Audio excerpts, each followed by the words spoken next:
Okay.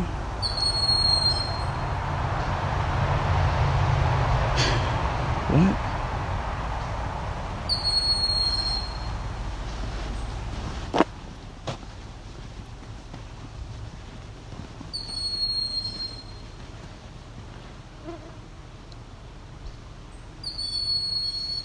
I am confused.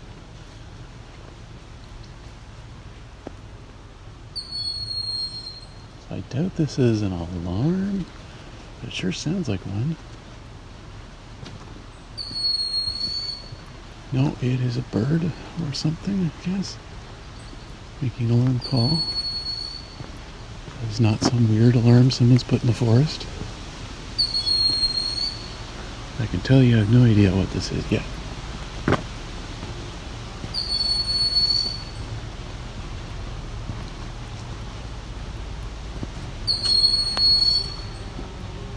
This is confusing.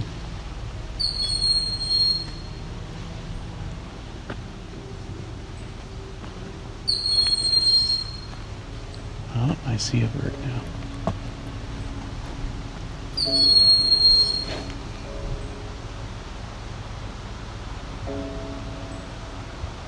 So I'm looking at what could be a Cooper's hawk.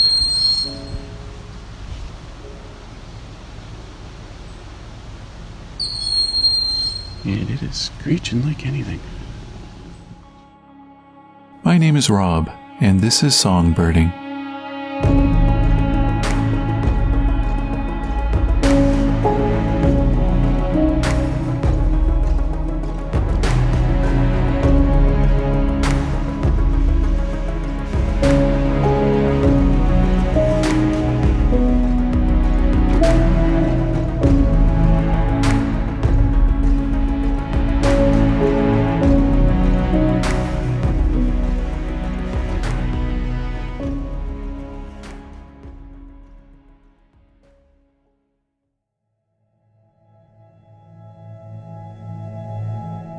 Solving bird identification mysteries with good documentation.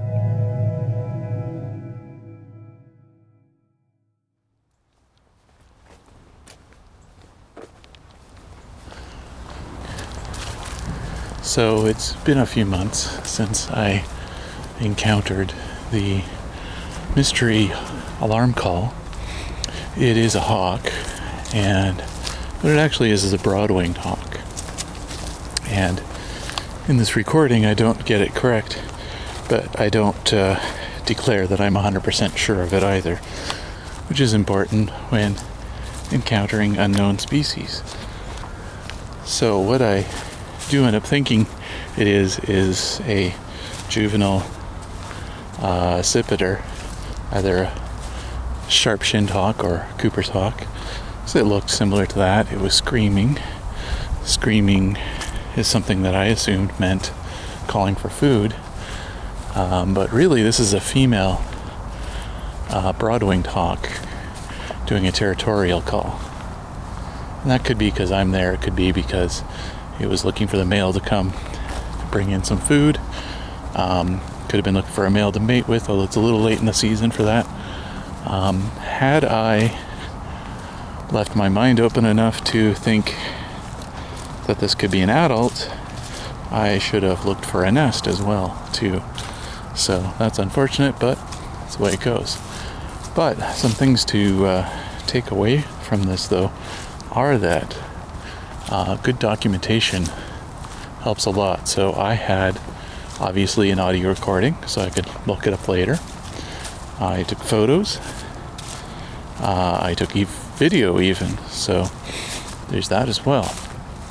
And all of these things help when coming across something that you're not sure of. So maybe you can pull out your smartphone and just record the sound you hear if you encounter something you're not sure of.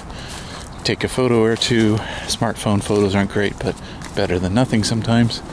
If you have a point and shoot camera with you, or DSLR, of course, take it with that. Failing those, writing down, either written pad and paper, or more smartphones will have note-taking apps, so make use of those as well. So it's important that you get good documentation, and because that will help getting assistance later with a identification. So once you have your recording, you can take it and upload it to xenocanto.org. That's xeno-canto.org. That's a site for bird sounds. You can also go to iNaturalist, iNaturalist.org, iNaturalist.ca in Canada, or the iNaturalist app for your smartphone. And you can upload stuff there, and they have lots of users who will help you identify something. iNaturalist, you can upload photos or audio. Photos, it will try to auto ID what your thing is. It may not be accurate. It's hit and miss. And Xenocanto is audio only. So if you encounter something you don't know, do what you can to document it. Once you're doing that, feel free to take your wild stab guesses at what it is and why it's that. And then if you do think it's something uncommon or rare, you can, of course, do an email alert, eBird, or anything like that. But if you're not 100% certain, or at least 99% certain, just state that you're not certain, that it may be something or else. On eBird, you should try to list it with its family name, not the actual species name, because this is more permanent record. Email, you can just say, well, I think it might be this. But an eBird, in my case, I could say accipiter, even though even that wasn't entirely accurate. But at least then nobody's looking for that specific species necessarily. And if you can, write some notes down, or if you're audio recording like I was, you can just dictate your notes as well. So this broad-winged hawk, it was a female, and females have that loud screech call. Males also have it, but they have a different pitch. So I was actually able to identify this by spectrograph afterwards, by the exact frequency that was in use. So to quote the webpage about the broad-winged hawks, on allaboutbirds.com, it says, the female gives a piercing scream during the breeding season, prompting the male to either mate with her or bring food. So that's one possibility there. So in this recording, I'm not going to be too sure of the ID. Just know that it's a broad-winged hawk and not sharp-shinned or Cooper hawk. The adult broad-winged hawk looks like how the juveniles look in the sharp-shinned Coopers. But I, unfortunately, made my mind kind of up about it being juvenile by the screaming. So that was unfortunate, but it happens. And don't be worried if you misidentify something. Everybody does it when it comes to birds. As long as you stay interested in researching what it is that you actually saw. And as long as you also stay open to other possibilities that people suggest. So I also later... so in the first segment is this broad-winged hawk. Second segment is going to be another mystery call, mystery song in this case, of a warbler. And I'm going to leave that open-ended for now, and I'm going to talk a bit about that just before that segment plays.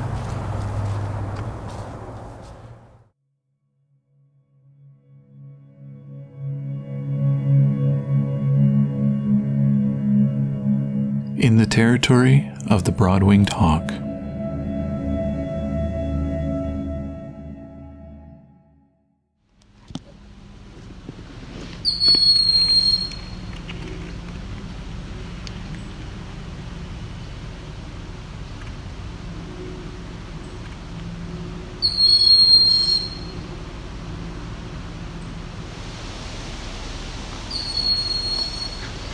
So, not used to hearing hawks much, other than the occasional red tail.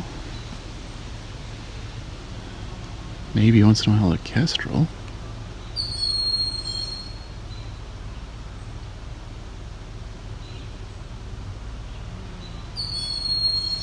My guess is this is a young bird who needs feeding.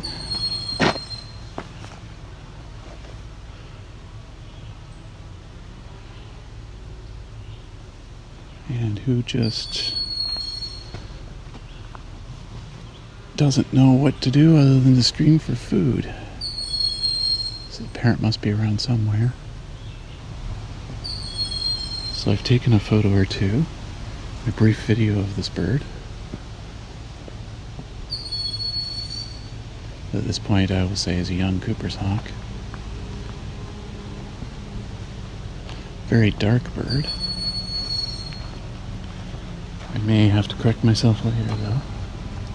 Generally the Cooper's hawk is not identified by ear. This guy really does sound like an alarm got set off.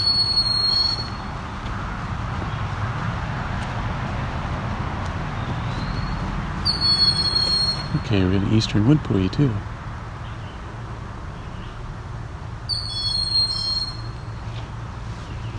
Wow, is he hungry?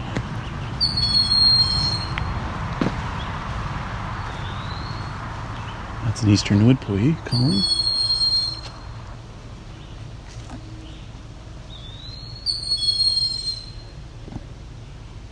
So this woodpooey is nowhere near as loud as a Cooper's hawk.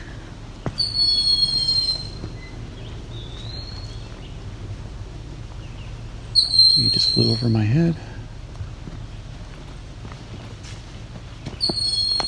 Gone high up to one of the pines.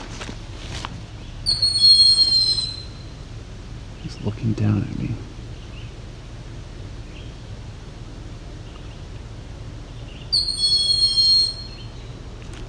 This might be a good opportunity for another video. Oh. Too late. It's moved again.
Okay, we're going to leave that young one be. Possibly. Actually, looks like I'm going to have to head back the other way, the way I came. I don't believe this trail I'm on is even on the map.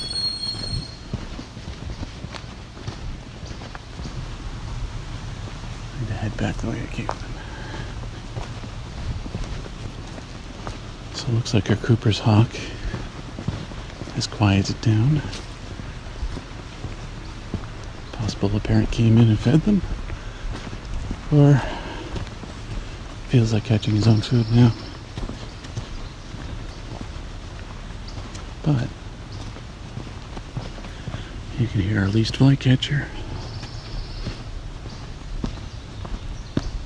whipping over there. They say least flycatcher, but it could be another kind as well. There's pine warbler.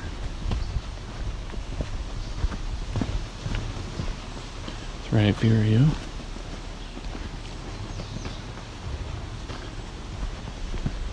So the Cooper's hawk is often confused with the sharp-shinned hawk. Enough that I probably shouldn't even be saying that that was Cooper's hawk, because they are difficult to tell apart. I, more or less presuming, based on size, that that was Cooper's hawk, but it could have been a very large female sharp-shinned hawk. In hawks, females are larger than males. Enough so that some of them don't even look like they're the same species. We're back on the bluff trail here.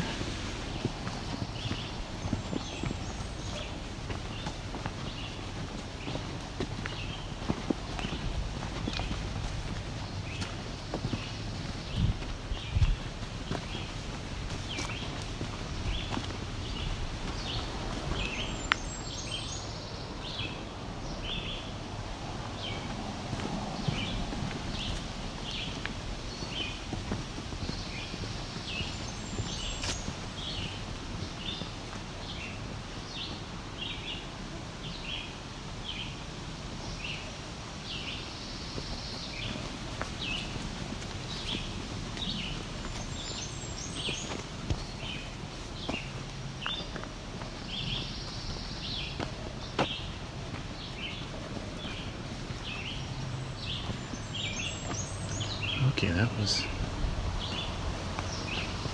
what I heard before. Some kind of bird over here that is doing a very high-pitched whine at the end of its song. Hopefully this wind calms down enough.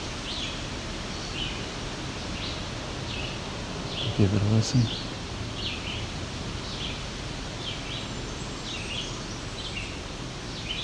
There we go. Okay.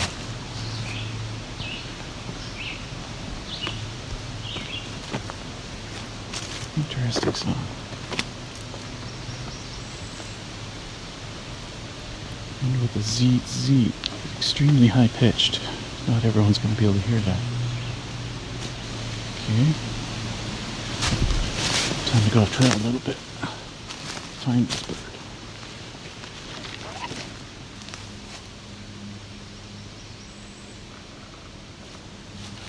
So a little bit of warble. And then suddenly just ramps up the frequency to the point where you can't hear it anymore.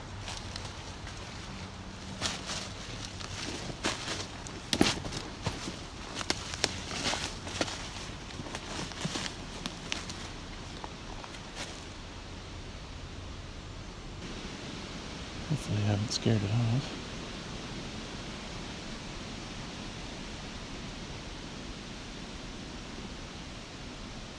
Also, this bird wasn't far, it was just quiet.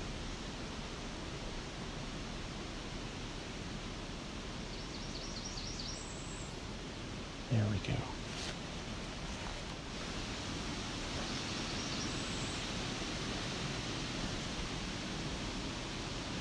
So my guess is not everyone will hear that fully. You might hear the initial warbler, or you might hear the initial warble, but not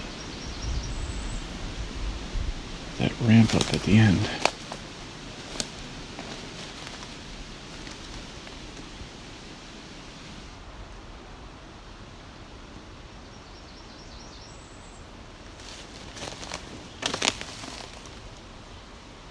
Oh, a lot of leaves here, a lot of aspen in here, and what look to be some young ash trees.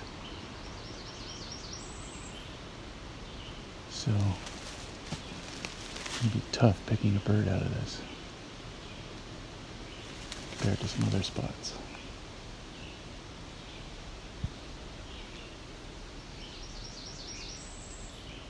Especially one sticking to the tops of the trees.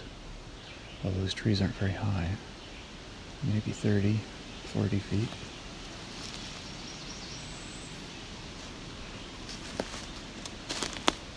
This bird's on the move.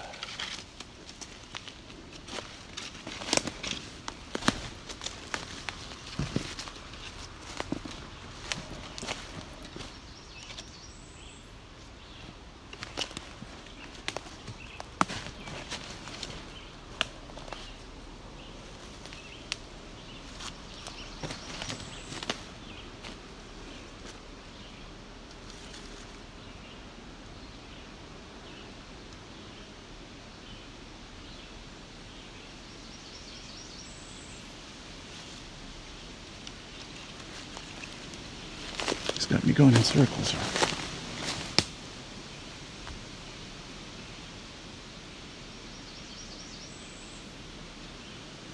Okay.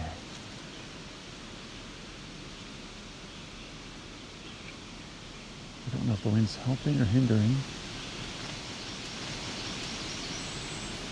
for seeing this bird. One hand it could blow a leaf out of the way. The other makes it harder to see him move.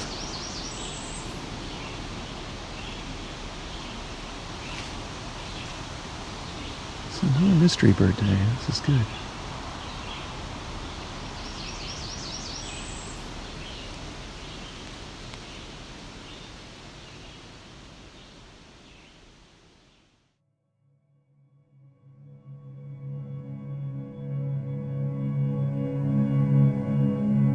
A mystery song.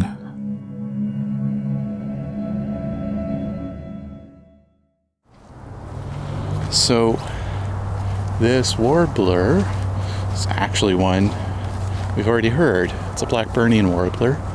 It's just the same bird, well, not the same bird, but the same species with a different song. And Blackburnian, like a lot of bird species, have more than one song. And this would have been solved if I had gotten eyes on the bird ever, but I did not. Blackburnian love to stay at the tops of the canopy, so they still stay very well hidden. So again, documentation helped me quite a bit here, having the recording to review later and compare with known bird recordings through, I think Zenocanto helped a lot here. Because one of the things, if you got an unknown recording, you should maybe go to Zenocanto and listen to alternative songs of the same species you know were there at the time. That's another strategy you can use. Also, you can write down mnemonics if you think you can work one out of it. I highly suggest getting the Peterson Guide to the Sounds of Birds of Eastern North America by Nathan Peplow. That's a really neat book that gives you some insight in ways you can convert birdsong kind of to language for writing it down, for thinking about it, for expressing it. It's like all things birdsong, of course it's not going to be perfect, but it helps a lot of framing how you think about certain sounds, and it gives a good language to work with in order to deduce what you might be hearing in a recording or in the field. It has an excellent index at the back that lets you, it's a multi-tiered index that lets you search kind of by song, by call, that kind of thing. Really useful. So in this second segment, you'll be hearing a Blackburnian warbler and me confusedly trying to figure out that it's a Blackburnian warbler. But I don't end up figuring it out until I take the recording home and listen to it and compare it.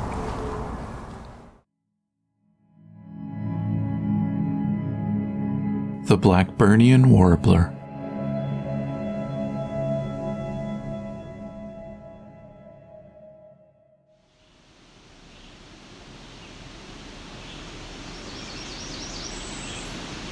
That's fairly clear.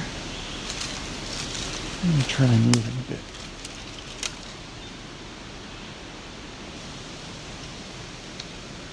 Well, I know this bird is sitting on the very tops of the trees, so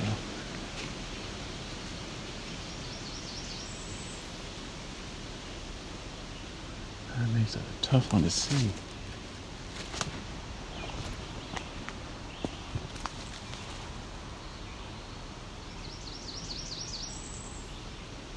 Also explains why it's so quiet to me. Sound's got to carry through all these leaves and in the wind.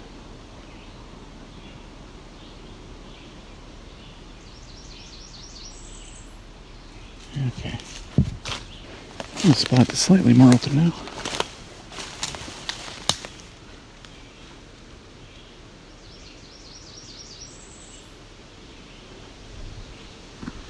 I don't think this bird cares I'm here.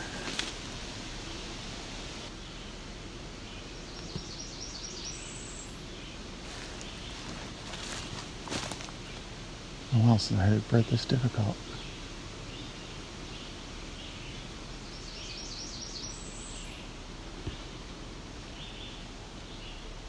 I really cannot see where it is. I can estimate from how it sounds where to look, but if it keeps moving, it's hard to pinpoint.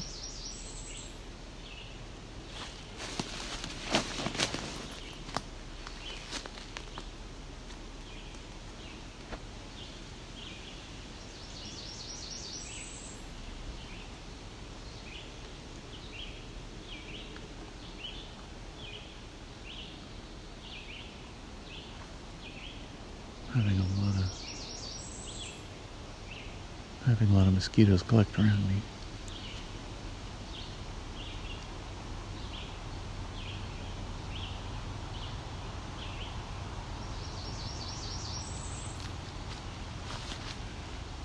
Moved without me seeing. Must be the very tops of the trees.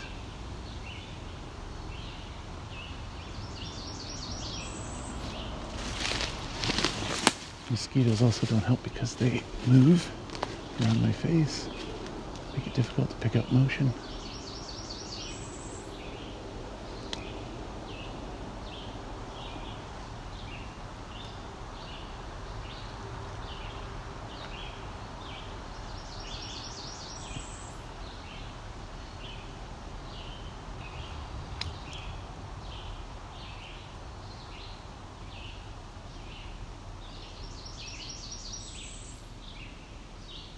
I hope that maybe this bird flies over top of me now.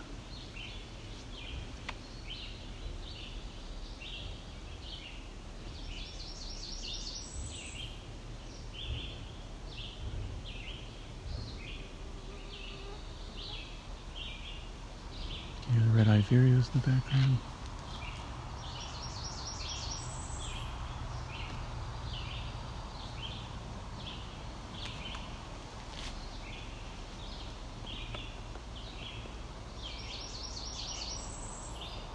So I'd love to eyeball this one, but I might have to consult.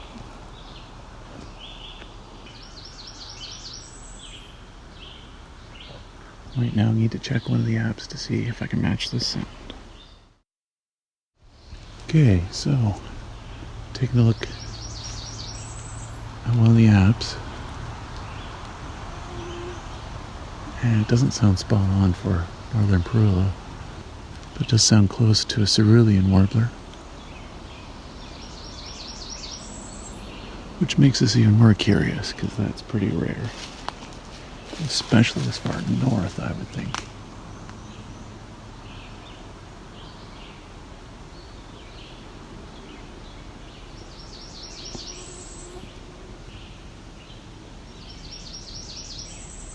So if this ends up being cerulean warbler, this is in the extreme north end of its range, considering we're in the northern part of southern Ontario. Even the southern part of southern Ontario doesn't really have many. So my internet connection out here is quite poor, so finding more recordings of cerulean warbler isn't going to happen. And this bird has gone quiet.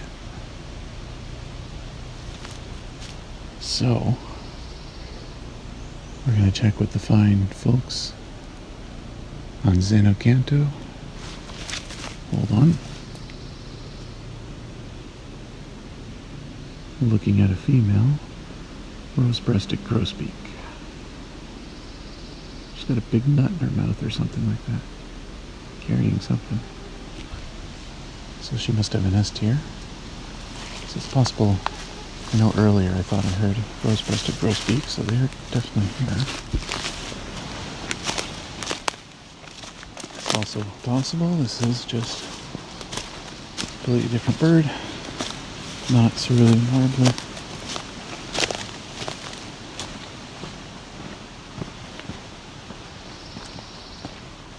For me, this is a question mark bird right now.